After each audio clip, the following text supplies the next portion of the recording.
సోమవారం రోజున శివయ్య అనుగ్రహం కోసం ఇలాగా ఐస్లాగా తయారు చేసుకున్నాను. శివయ్యకి అభిషేకం చేసుకుందామని శివలింగాన్ని ఇలా తయారు చేసుకున్నాను. సూర్యోదయానికి ముందుగానే లేదా సాయంత్రం వేళలో సంధ్యా సమయంలో తలస్నానం చేసి శివయ్యకి భక్తి శ్రద్ధలతో పూజ అనేది చేసుకోవాలి.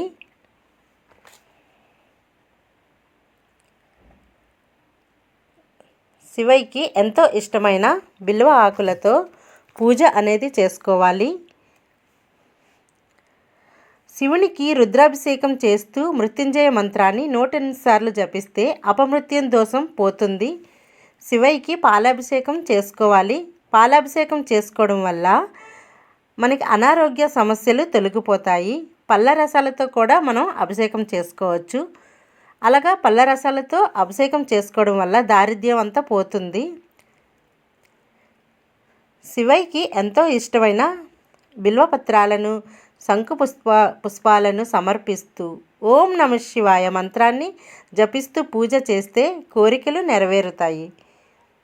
బిల్వ ఆకును శివయ్య దగ్గర ఉంచి గంధంతో మనం బొట్లు పెట్టుకోవాలి.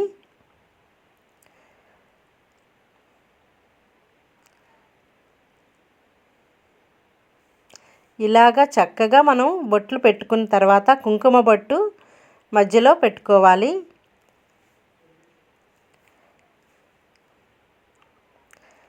సోమవారం రోజున మనం శివాలయంకి వెళ్ళి అక్కడ శివలింగానికి అభిషేకం చేయొచ్చు.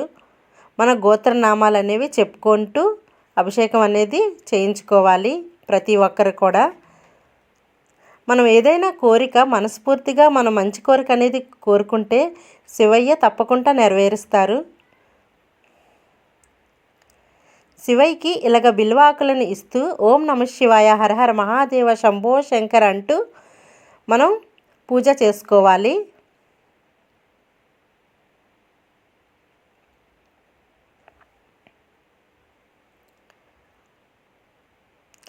ఇలాగా నా పూజ గది చక్కగా రెడీ చేసుకున్నాను. ముందుగానే ముగ్గులు పెట్టుకొని పూజ గదిలో ఎప్పుడైనా బియ్యం పిండితో ముగ్గులు అనేవి ఉంచుకోవాలి.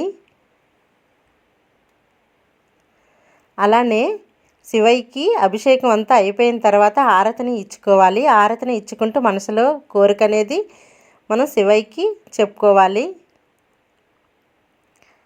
తప్పకుండా ఆ దేవుడు మనకి మంచి చేస్తాడు, మన కోరికలను నెరవేరుస్తాడు. నా వీడియో కనుక నచ్చినట్టయితే లైక్ చేయండి, షేర్ చేయండి, సబ్స్క్రైబ్ చేయండి. ప్లీజ్ సపోర్ట్ మీ. ఓం నమః శివాయ.